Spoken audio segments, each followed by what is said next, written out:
American firms have pledged £150 billion worth of investment in the UK. The government celebrates this as part of a wider plan to deepen economic ties with the US. But is there a bigger cost?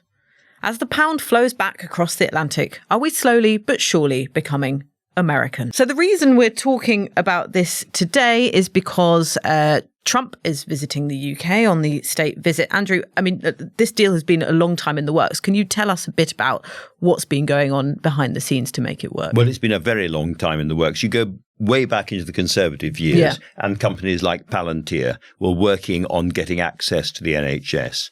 And, it's been clear for a long time that big tech is not only the great power in the modern world, but also comes with its own political agenda. And I think British politicians have been struggling with this largely in private, in secret. But, people are asking at the moment, why was it in the end that Keir Starmer put Peter Mandelson, Lord Mandelson, into the Washington embassy? Well, I think the crucial point is that Peter Mandelson is, as it were, a helper, a greaser of the wheels between the UK state and American tech industry. He worked with and for Palantir in the past. There's no secret that both Peter Thiel and Larry Ellison, the guy behind Oracle, are very close to Tony Blair. And I think there's a kind of Blair network who see this is the modern world. Britain is a relatively weak economy. We desperately need American tech. We desperately need American investment. And it's more important than anything else that Britain becomes, now we're outside Europe, what Europe is not. In other words, the other place for the Americans to do business the way they want to. Now, we'll talk about, with Will and myself, about the costs of that. But I think, it fundamentally comes from a position of weakness, British economic weakness, a certain lack of cultural confidence, lack of political confidence, and a belief that if the Americans come over and give us good things, as they are this week, we can smile and we can be delighted. Politicians don't really want to talk about this because it's mildly humiliating. They don't want to say, yes, these deals are okay, but, because they want to make nice to Donald Trump.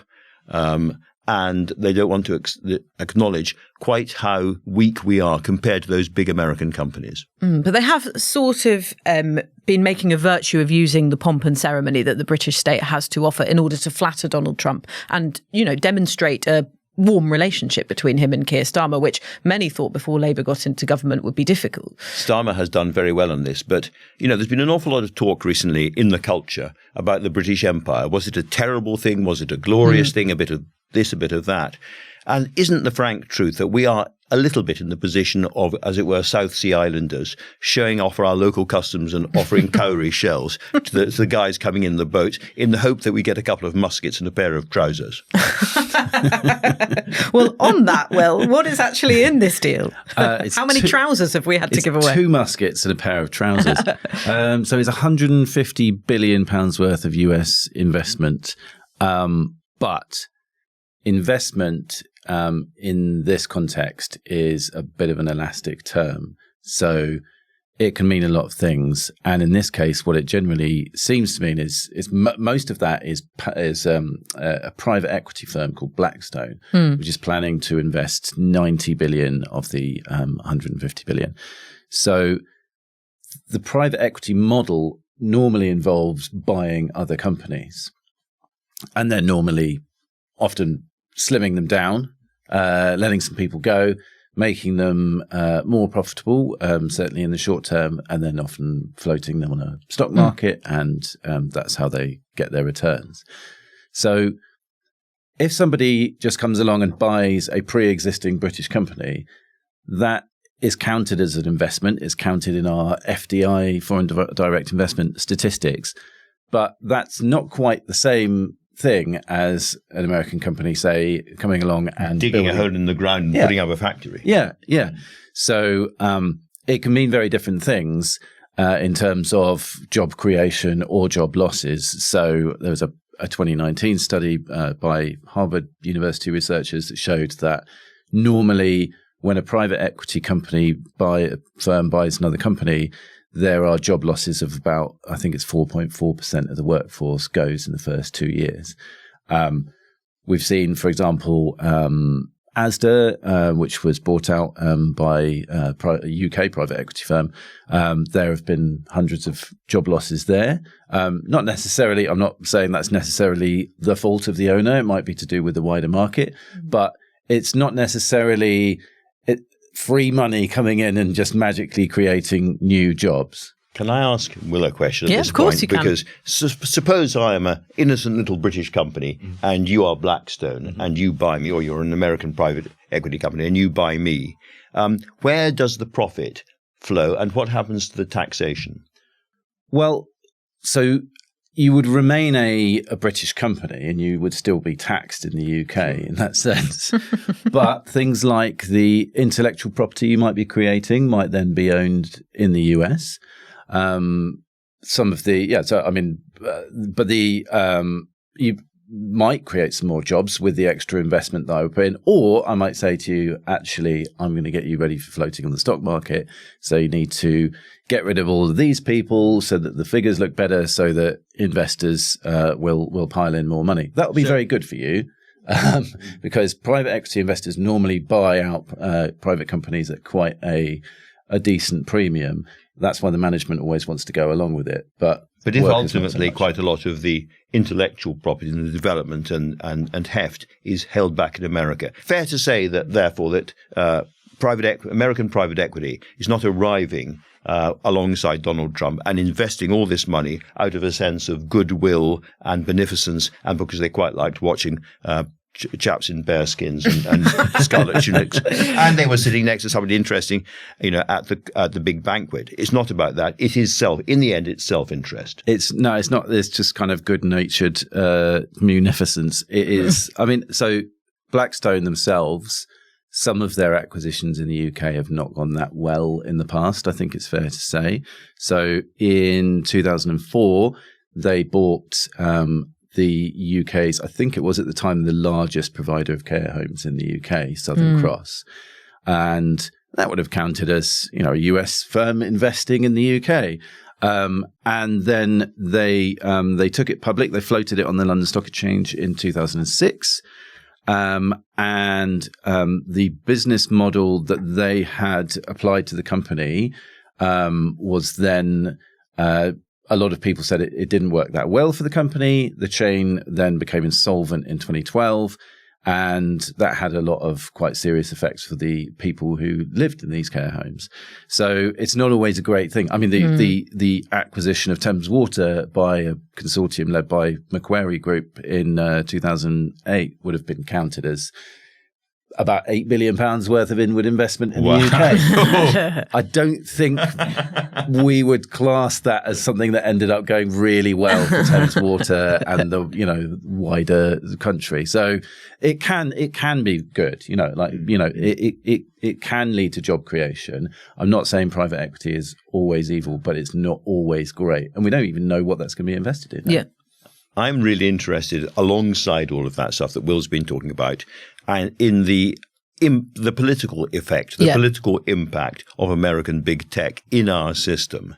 Now, the most obvious and egregious and outrageous example of that was Elon Musk telling marchers on the streets of London to go to violence. Violence is coming, and all these Americans saying civil war is coming in the UK and pumping that message out to people. And of course, X has become something used by almost all politicians and almost all political parties as a way of communicating.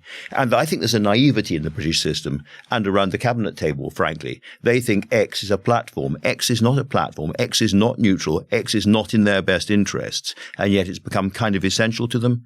And then you look alongside that and you see Larry Ellison's Oracle deeply, deeply engaged across Whitehall. Now, this government desperately needs the state to be more efficient. It desperately needs to get more for its money and more bang for its buck. And, advised by the Tony Blair Institute and others, they are convinced, and they may very well be right, that the way to do it is AI and tech. But that means handing big parts of the state over to American AI and tech companies.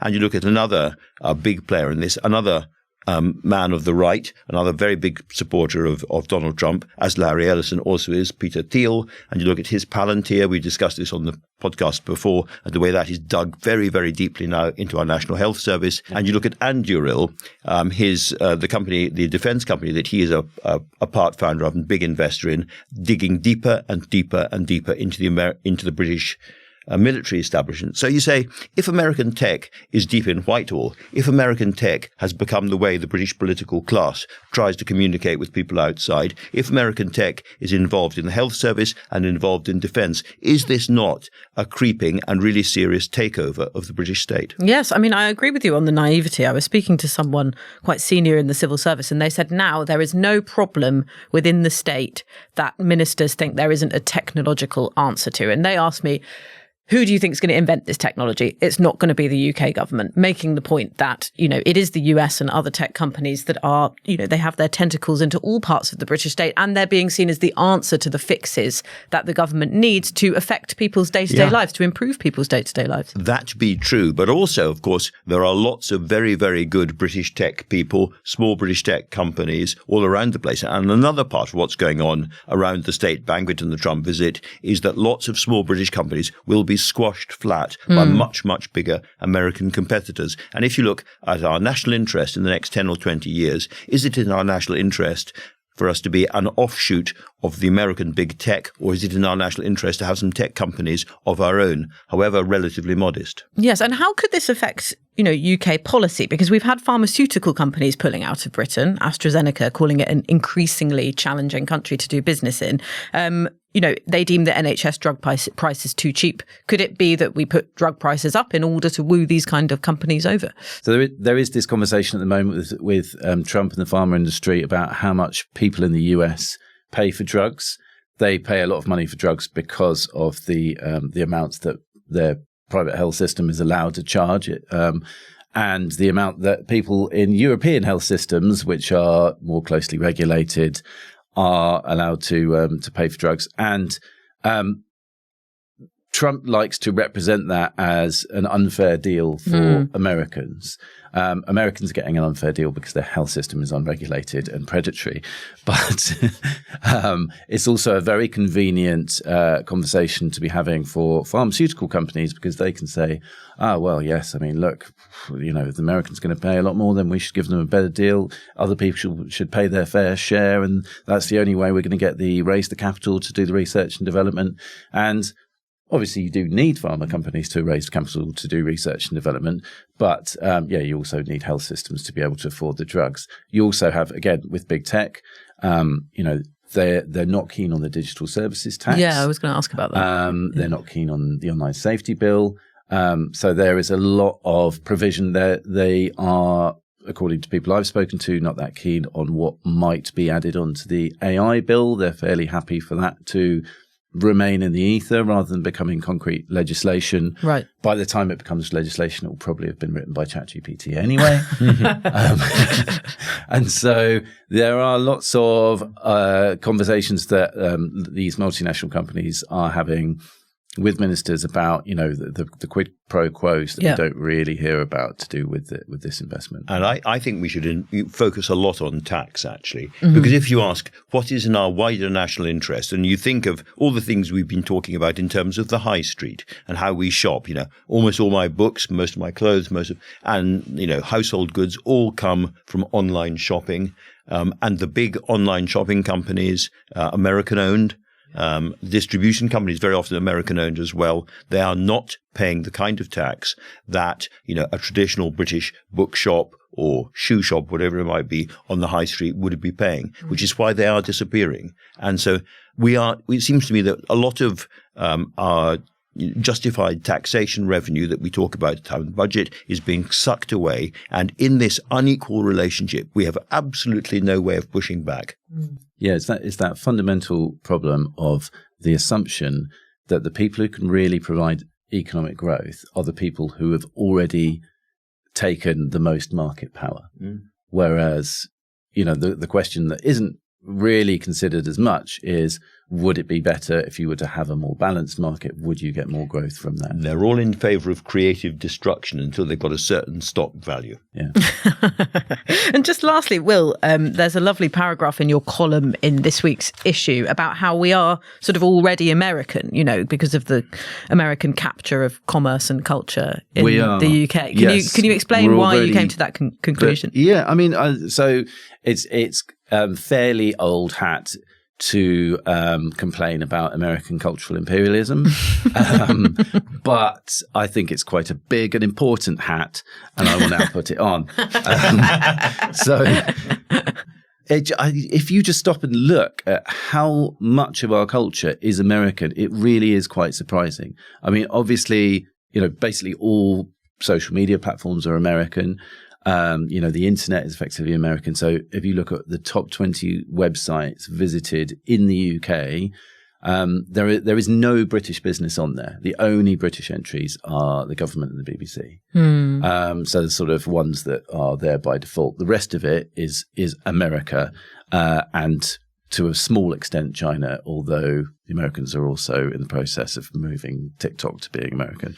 So we go on an American internet, but we also, there are so much of the British economy is owned by American companies. So, sort of Boots, Morrison's, Waterstones. Yeah, Waterstones, Cadbury's, Weetabix, Manchester United. Gales Bakery. Majestic wine, the palaces of middle-class Englishness are in fact won't American. belong to the palaces themselves, of course. Yeah. Well, it looked like they were this weekend. Anyway, there goes my invite to the garden party. But you've got the top 10 grossing films in the UK last year. The all American apart from Paddington in Peru. Paddington's immigration status. We'll do a later podcast episode on that, but uncertain in my view. We're not sure if he's been given indefinite leave to remain. Let's hope so. Pop music, like no British act in the 10 most listened to music songs of the last year. An entirely Americanized culture that we exist in, and when you talk about the Elon Musk giving this talk at the rally, what really surprised me about that was then Ed Davey then publishing this letter to Keir Starmer saying, this is terrible, like look at this man sort of inciting all this horrible stuff, but he published that on X and it had millions of views on X, which means that in doing so, he is drawing attention on a platform that is monetized by Elon Musk. He is literally making money for Elon Musk. I think that was a very good hat, if I may say so. Yes, it was. Can I just add a tiny little cap onto that, which is some of the political impact of this, the direct political impact. Because if you go online and you try to find out what is happening in Britain today, then you will see vast numbers of memes, sometimes entirely fictitiously created by AI, which says this country is ripping itself apart on the streets. There are vast, very, very aggressive Islamist populations charging through London, knocking people aside. The country is going down the crapper. And this is an American MAGA Republican view of Britain, which is completely distorted, completely untrue, but is being fed into the British political system. And an awful lot of people on the right of British politics are sucking it in and imbibing and getting their political views from, frankly, an alien political culture on the other side of the Atlantic. But even if you look at the Liberals, even if maybe a couple of generations ago, erudite Liberals listening to the New Statesman podcast, not that there was one then, but you know what I mean, would be referring to Crossland and the future of socialism, or some of the speeches of Dennis Healey, or actually whatever it might be, or Tony Benn and the Tolpuddle Martyrs. These days, your average young Liberal thinks, if they think at all, of the idealism of the West Wing. Or the satire of South Park. And even that is Americanized. Yeah, it's true.